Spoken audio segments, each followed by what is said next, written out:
영화 세 편을 소개할까 합니다.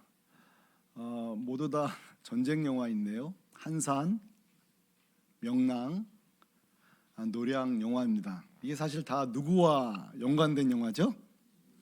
네, 맞습니다. 충무공 이순신 장군의 전쟁 이야기입니다. 정확한 명칭은 전라좌도 3도 수군 통제사입니다.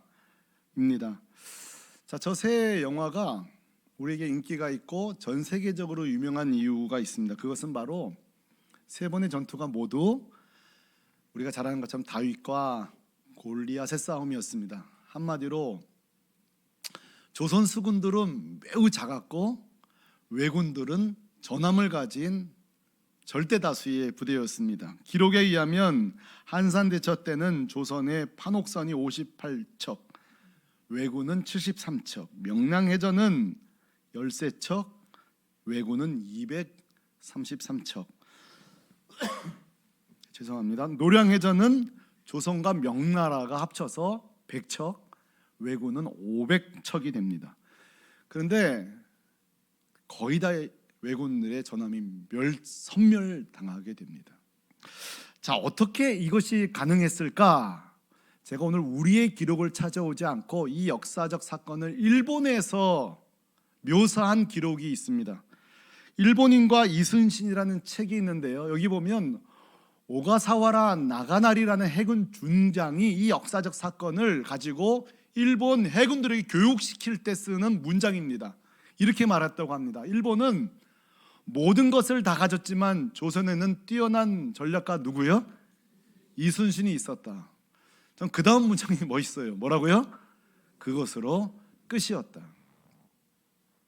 이게 지금 우리가 해석한 역사가 아니라 일본 준장의 입에서 나온 말입니다.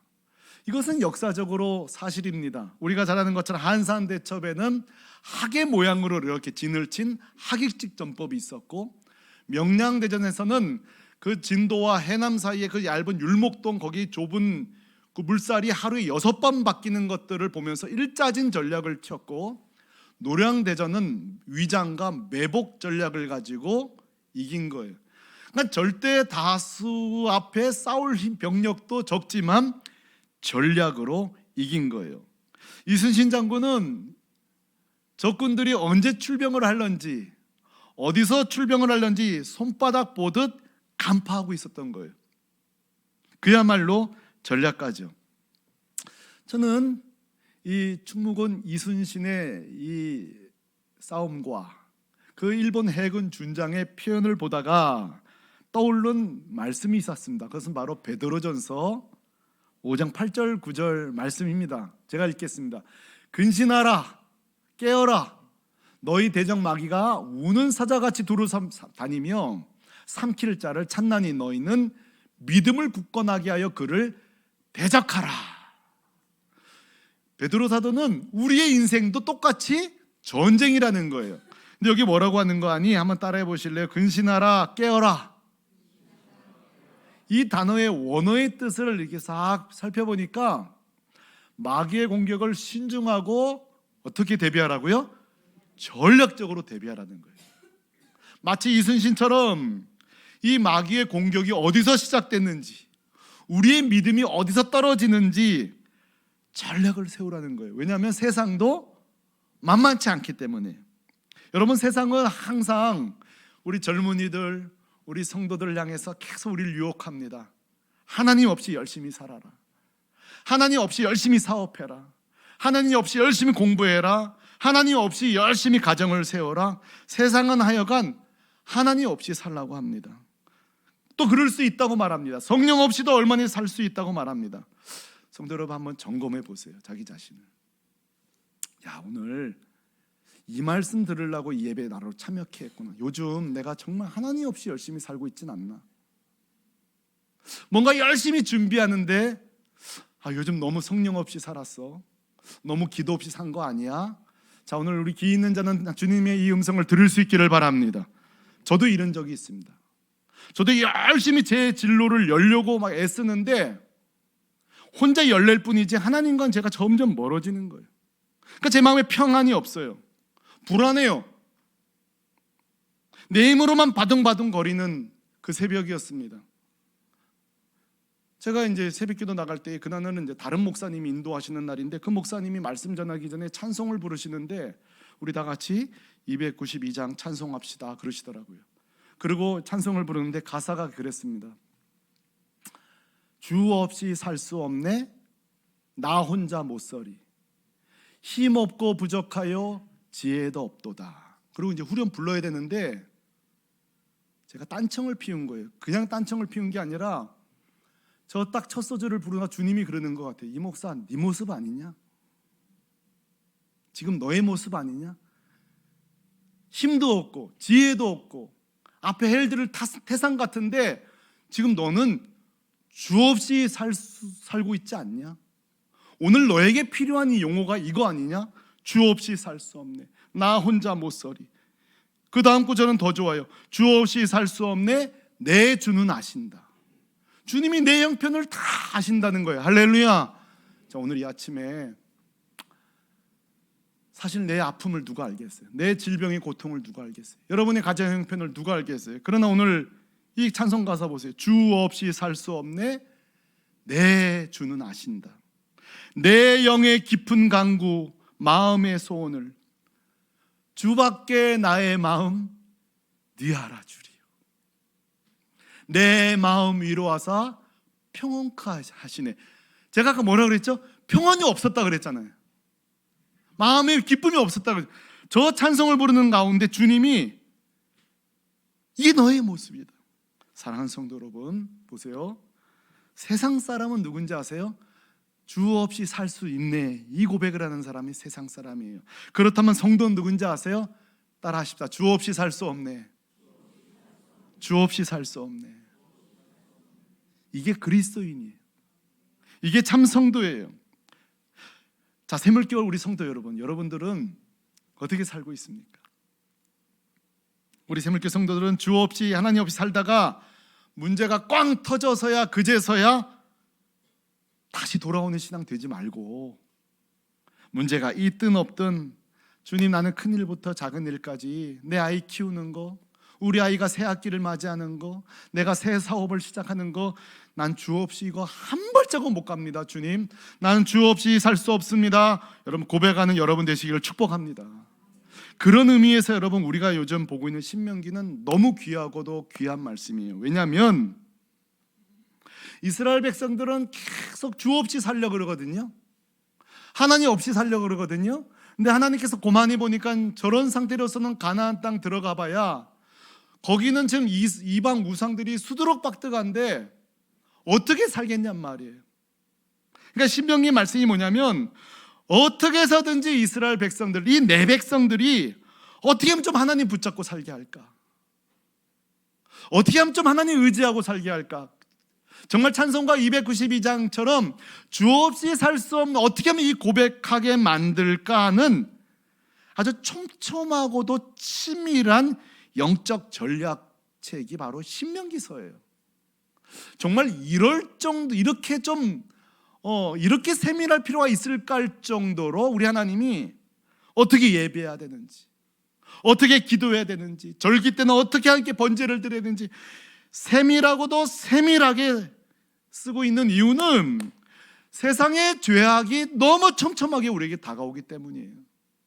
세상의 죄악의 유혹이 우리의 절망과 우리를 낙심시키려는 이 세상의 전략이 너무 강력하기 때문에 우리 하나님은 이 모든 것을 마치 이순신 장군이 왜군들의 동태를 손바닥 보듯 아시는 것처럼 하나님은 알고 계시는 거예요.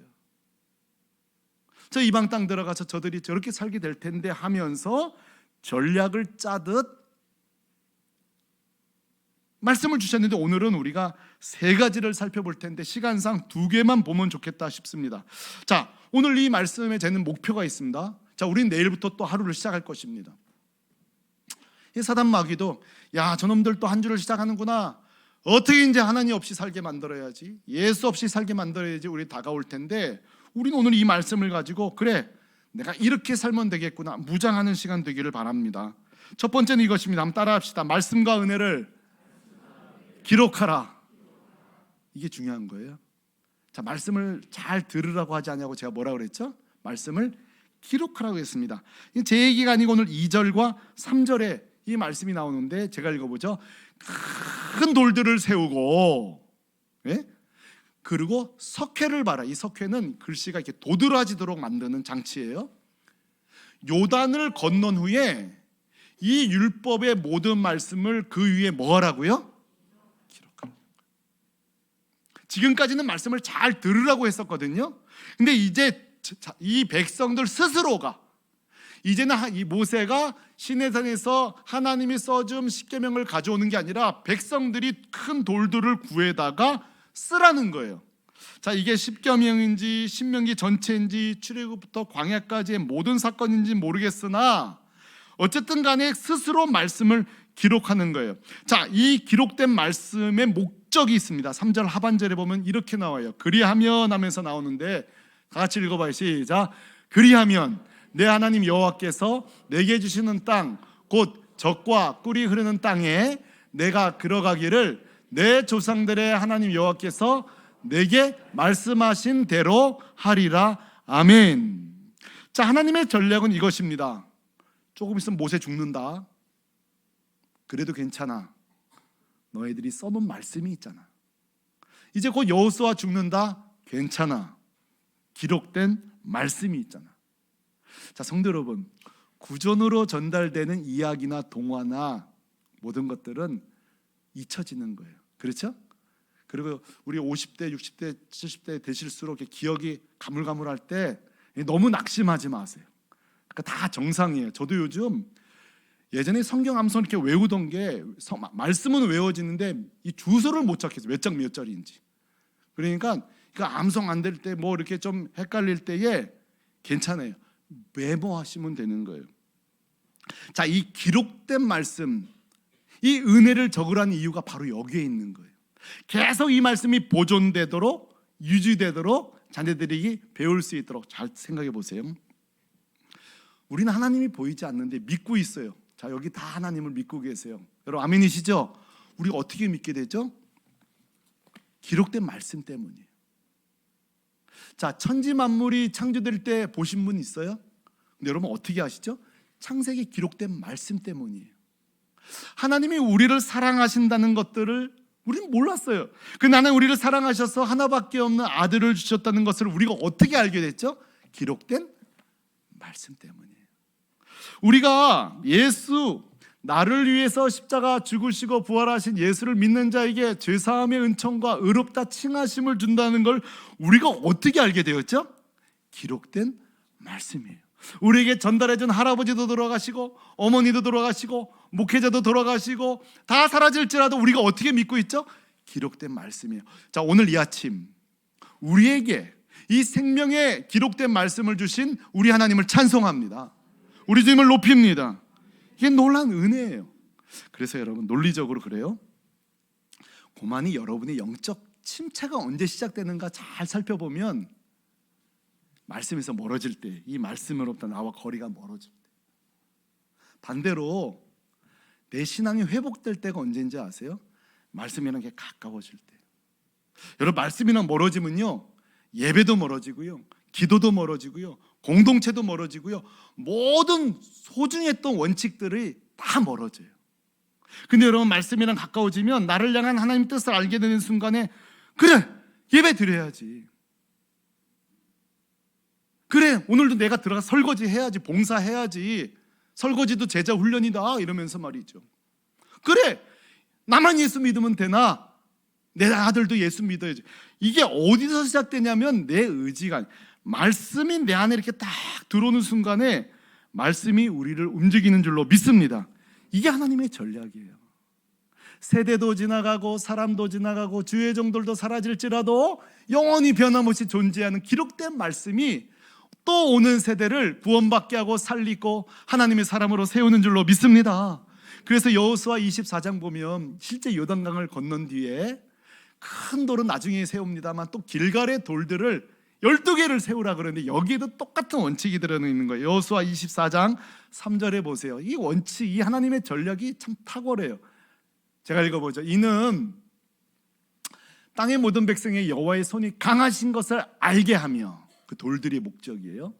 너희가 너희 하나님 여호와를 항상 경외하게 하려 하심이라. 아멘. 이 모든 말씀을 기록하는 목적이 있는 거예요. 여러분, 우리 교회 들어오시면 앞에 이렇게 표가 있어요. 저기 뭐 하나 안 걸려 있으면 좀 심심해서 제가 걸어둔 거죠? 아니에요. 새겨둔 거예요. 성도들 들어올 적마다 저 낙심한 채로 저 문을 열고 들어올 때에, 그래, 하나님 다 하실 수 있지, 살아나는 거예요. 할렐루야. 여러분, 오른쪽에 우리 교회 목적, 비전들을 해놓은 이유가 뭐예요? 정신 차리고 이 교회에 존재하는 이유가 뭐냐? 기록한 거예요. 저걸 기록한 자가 누군지 몰라도 다 사라질지라도 우리 다음 세대들이 우리에게는 교회를 세우고 사람을 세우고, 이게 뭐예요? 다 이 영적 장치들이에요. 전략들이에요. 저는 오늘 이 말씀을 좀 문자적으로 적용하기를 원합니다. 이런 거예요. 지금 우리가 그 은혜 사소하게 말씀을 보면 하나님이 얼마나 치밀한 전략가인가 하면 생각 좀 해보세요. 말씀을 이마에도 붙이게 하고, 그렇죠? 말씀을 손에 끈으로도 붙이게 하고, 오고 갈 때마다 벽에도 붙여서. 그럼 제가 생각해 보니까 이런 거예요. 하나님은 참 대단하다.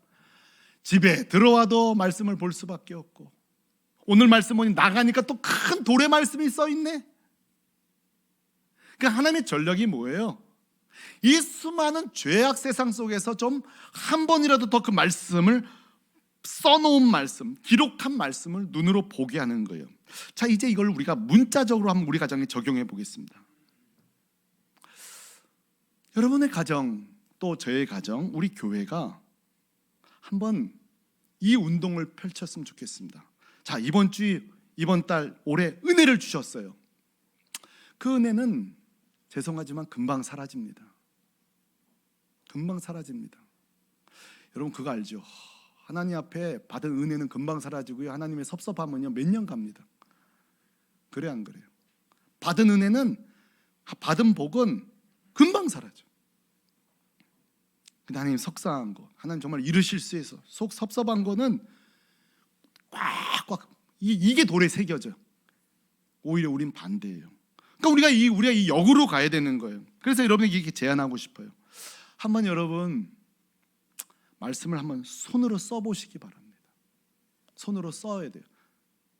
그 쓴 말씀이 여러분은 가도 남을 수 있도록. 그 버지니아 울프가 기록의 중요성에 대해서 이런 말을 했어요. 그거 한번 같이 읽어보면 좋겠어요. 시작. 기록되기 전에는 어떤 일도 진짜로 일어난 것이 아니다. 우리에게 역사적 기록이 남아있지 않으면 아무도 모르는 거예요. 이순신에 대한 기록들이 남아있지 않으면 영화 못 만듭니다. 그런 일이 있었어? 아니, 한산대첩이 있었어? 명량대첩이 있었어? 노량대첩이 있어? 이거 우리가 어떻게 영화로 지금 만들죠? 버지니아 울프 말이 맞아요. 기록되기 전에는 있었어도 진짜 일어난 게 아닐 수 있는 거예요. 사라질 수 있는 거예요. 자, 우리의 할아버지들이 얼마나 믿음으로 사는지 아시는 분? 손들 수 있는 분은 제가 분명합니다. 뭔가 남겨두셨을 거예요. 필사된 성경을 남겨뒀든지 뭐든지 알 수 있어요. 저희 막내가, 할아버지 그 녀석 2살 땐가 제 장인어른, 우리 아버님이 천국 가셨어요. 근데 우리 막내가 그래요. 할아버지 자기를 너무 사랑하신 것 같아. 너 어떻게 하냐? 그랬더니만 그 남긴 비디오 보면 알지.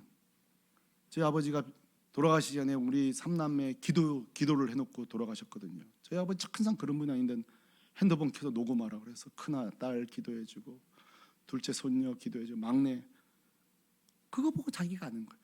자, 그걸 남기지 않았으면 할아버지가 날 사랑한 거 알아요? 몰라요? 몰라요. 이 버지니아 울프 말이 맞아요. 기록된 것만 사실이고 남긴 것만 사실이에요. 그 이랜드에서 20년 근무하신 이찬영 씨라는 분이 계시더군요. 이분이 쓴 책이 기록형 인간인데, 이 책은 우리 젊은이들 꼭 좀 읽어봤으면 좋겠어요. 이 기록의 소중함이 얼마나 중요한지를 제가 지금 한 반 읽었는데 버릴 게 없어요. 이 뇌과학적으로 이 글을 쓸 때의 뇌가 어떻게 움직이는지, 그렇죠? 이 손이 얼마나 이 손으로 썼을 때의 기억력이 얼마나 중요한지 나오는데, 오늘 그 얘기를 하고 싶은 게 아니라 이 이찬영 씨가 이렇게 믿음으로 성공을 했든지 사업적으로 성공했든지 그런 소위 명문 가정들을 쭉 살펴보니까 공통점이 있더라는 거예요. 그게 뭐냐면 하나같이 다 가훈이 있더라는 거예요. 가훈. 오늘 바쁘시겠어요. 집에 가면 또 가훈 쓰셔야 되니까. 가훈이 있더래요. 진짜 이거는 빅데이터예요. 가훈이 있더라는 거예요. 또는 신앙의 후손들에게 준 기도문이라든지, 예를 자녀를 위한 무슨 신앙 십계문이라든지, 여러분 기억나시죠? 그 손영원 목사님이 감사 10가지, 실제 그 자손들이 그 감사 10가지를 보면서 그 인생이 살아갑니다.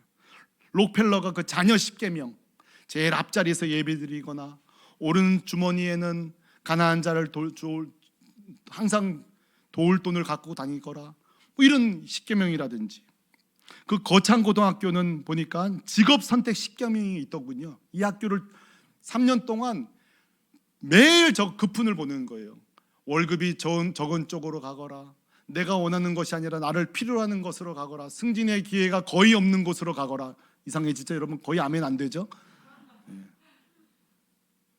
저런 나름대로의 철학이 있기 때문에 이 명품 인생들이 남기는 거예요. 한번 따라 합시다. 은혜는 남겨야 남는다. 남겨야 돼요. 말한 것은 남지 않습니다. 기록해야 남습니다. 이 이찬영 씨가 또 하나 저에게 감동을 준 것은 뭐냐면 이렇게 했었어요. 이 글의 궤적과 함께 내 인생이 실제 그렇게 움직이더라는 거예요. 다시 말해서 미래적으로 난 이렇게 되기를 원합니다, 우리가 이렇게 원합니다 하고 글을 쓰잖아요. 이 글의 궤적하고 실제 내 인생이 같이 가더라는 거예요. 제가 이게 맞다 싶은 게 뭐냐면, 제가 2019년도에 우리 교회 오고 얼마 안 돼서 기도문을 하나 작성한 게 있어요. 거기 내가 오랜만에 보니까 이 단상도 좀 고쳤으면 좋겠습니다 써 있고요, 기도 제목들이 있는데 그 기도문 쓴 대로 우리 교회 궤적이 진행되는 걸 보고 있어요. 할렐루야. 소원한 대로, 기도한 대로. 여러분, 이거는 영적으로도 마찬가지예요. 우리의 믿음의 조상들이, 우리 부모들이 우리 자녀를 위해서 기도하면서 쓴 그 궤적대로 신앙의 궤적이 움직이는 거예요. 할렐루야. 그러므로 여러분, 은혜, 이 말씀은 남겨야 되는 거예요. 여러분, 적자 생존 시대라는 말이 있습니다. 적자 생존 시대. 무슨 말이죠? 적응하는 자만 살아남는다 그랬는데 이 이찬영 씨가 이걸 말을 바꿨어요. 적자 생존 무티냐면 적는 자가 생존한다. 말 웃기죠? 그 적자가 아니에요. 적는 자가 생존한다. 이 말을 제가 또 바꿨습니다. 적은 말씀만 생존한다. 적어놓은 은혜만 생존한다. 자, 뭘 남기시겠습니까? 뭘 적겠습니까? 언젠가 제가 섬기던 교회에 그 근처에 옷가게 한 집사님인데 저랑 그렇게 친하지 않은데 좀 생뚱맞는 문자를 자주 보내시는 분이 하나 계세요. 한 번은 뭘 보내셨는 거 아니 남편 십계명을 보냈어요. 벌써 제목부터가 내가 좀 불안했어요. 부부 십계명도 아니고 남편 십계명. 그래서 딱 문자를 보니까 제가 10개인데 몇 개만 뽑아왔어요. 1번, 여자 말에 일일이 간섭하지 마라. 2번, 해준 음식에 이의 없이 먹어라. 3번, 마음과 얼굴 항상 삼삼함을 유지하라. 4번, 아내가 결정한 일에, 이게 제일 기분 나빴어요, 사사건건 참견하지 말라. 5번, 성격은 칠칠 맞지 마라. 9번, 경제력 항상 뭐라고요? 빵빵해라. 이거 말고도 많아요. 제가 뭐라고 답장을 보냈냐? 집사님, 왜 아내 십계명을 없습니까? 했더니 저는 잘하고 있어요. 이렇게 답장했어요. 매우 주관적이라는 사실을 알게 됐어요. 굉장히 자기 생각밖에 안 하는구나. 그래서 내가 그랬죠. 집사님, 그래 나간 목사에게 이렇게 문자 보내주셔서 감사하다고 모든 목사에게 보내셨네 했더니만 그게 다음이 문제. 목사님에게만 보냈습니다. 제가 아주 심각한 고민에 빠졌어요. 왜 그 많은 목사 중에 나에게 보냈을까? 내가 그동안 사모에게 했던 행동이 어땠길래? 지금 아직까지 답장을 안 보내고 있어요. 뭐 웃으라고 보냈는지 모르겠지만 전 묻고 싶어요. 괜찮다 이거. 우리 부부 신앙 십계명 하나 만들어 볼 만하다. 괜찮죠? 많은 표정이시긴 합니다만 자녀들에게 신앙 십계명 해볼 만합니다. 제가 누굽니까? 제가 모범을 보이는 사람입니까? 제가 오늘 설교 준비하면서 제 자녀들에게 내일 죽어도 줄 거 10개를 적어봤습니다. 한번 보겠습니다. 저희 아이들에게 예이세이데이, 저희 애들 별명이 예수세대거든요. 예수세대 보거라. 비장하죠? 평생 예수님 떠나지 말고 잘 믿거라.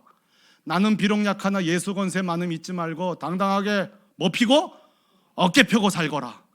이단이 아닌 이상 다니는 교회는 그래도 가급적은 넣었어요. 또 가급적 떠나지 마라. 그렇죠? 이건 칼빈이 한 말이니까 제 의견이 아니에요. 네 번째, 흠없는 사람 없으니 장점만 보고 이해하고 사랑해라. 다섯 번째, 열심히 공부하고 돈 벌어 도움 받기보다는 도와주는 후한 인생 되거라. 여섯 번째, 타인의 어떤 작은 호의에도 충분히 감사의 표현을 하거라. 일곱 번째, 내 땀과 수고 이상의 이익을 보장하거든 모두 사귀니 절대 가지 말라. 여덟 번째, 예배와 기도 말씀 없이 아무 결정도 하지 말고 결코 주님보다 앞서지 말거라. 아홉 번째, 그렇게 지루하진 않죠? 항상 어제보다 오늘 예수님을 더 닮아가라. 열 번째 마지막입니다. 예수 재림 잊지 말고 나그네처럼 살다 언제든 떠날 준비하거라. 네, 제가 이걸 쓰면서 한 3분 정도는 이걸 찍을 줄 알았는데 아무도 안 찍으시네. 자, 여러분, 제가 지금 10가지를 적었는데 보통 한 6가지 생각해놨던 거고 이 설교를 위해 4가지는 제가 포함했는데 해보는 거예요. 한번. 왜 저걸 해놨냐면 숨 꼴딱꼴딱 하기 전에는 맨정신으로 못한단 말이에요. 우리가. 그러니까 미리 해놓는 거예요. 이 하나님의 전략을 한번 써보는 거예요. 사람도 가고 세대도 갈지라도 기록한 은혜만 남으니까, 기록한 말씀만 남으니까 말이죠. 그래서 숙제 내드립니다. 첫째, 이렇게 설교가 끝나면 오늘 주신 말씀 단 한 문장이라도 한번 적어보세요. 오늘 지금 적으라는 거 말고요. 한 문장 한번 적어보는. 두 번째, 주신 은혜를 기록해서 좀 이렇게 가족들에게 보내세요. 기도 제목도 한번 적어보세요. 내가 적은 기도대로 우리 가정의 궤적이 함께 한다면 한번 적어보는 거예요. 자, 첫 번째로 오늘 하나님의 전략, 주신 은혜의 말씀을 기록하는 여러분 되시기를 축원합니다. 축원합니다. 두 번째는 간단합니다. 따라합시다. 은혜를 선포하라.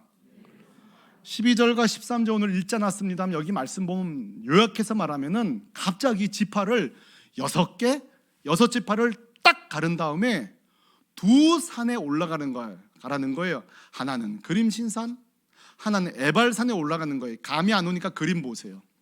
양쪽에 이렇게 올라가서 서고, 재밌어요. 우리가 산에 올라가서 야호, 그럼 저쪽에서 야호 하잖아요. 똑같아요.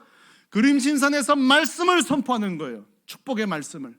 에발산에서는 또 너희들이 하나님 없이 살다간 이렇게 된다 하면서 경고를 선포하는 거예요. 저 사진 보세요. 서로 마치 경쟁이라도 하듯이 말이죠, 선포해 주는 거예요. 이게 뭐예요? 지금 하나님의 두 번째 전략이에요. 모세도 가고 여호수아도 가고 선지자가 사라질지에도 너희들끼리 서로 선포해 주라는 거예요. 할렐루야. 목사가 아니어도 괜찮아요. 장로가 아니어도 괜찮아요. 리더가 아니어도 괜찮아요. 누군가는 그림신산 역할을 하라는 거예요. 누군가는 에발산 역할을 하는 거예요. 집사님 요즘 기도 더 우리 열심히 해야 될 것 같아요. 우리 집사님 예배 정말 예배 사수해야 돼. 여러분, 이런 에발산이 필요해요. 집사님 낙심하지 마. 용기 내. 하나님 반드시 축복하실 거야. 우리에게 그림신산이 필요한 거예요.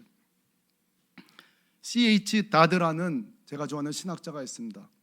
이분이 이런 말씀을 했습니다. 오늘날 교회 안에는 하나님을 전혀 의식하지 않고 인간의 힘으로만 무엇을 성취하겠다는 자들이 있다는 거예요. 이런 실수를 우리 같은 젊은이들이 그런 실수를 말해요. 열심히 살아가지만 어느새 이렇게 치우치는 거예요. 근데 이 다드가 뭐라고 하는 거 아니? 그들을 깨우라는 거예요. 자, 옆에 주무시는 분을 깨우십시오. 깨우라는 거예요. 그 다음 문장이 더 있어요. 예배로 끌고 오라는 거예요. 하나님 앞에. 이게 무슨 말이에요? 그림신산 대주라는 거예요. 에발산이 되라는 거예요.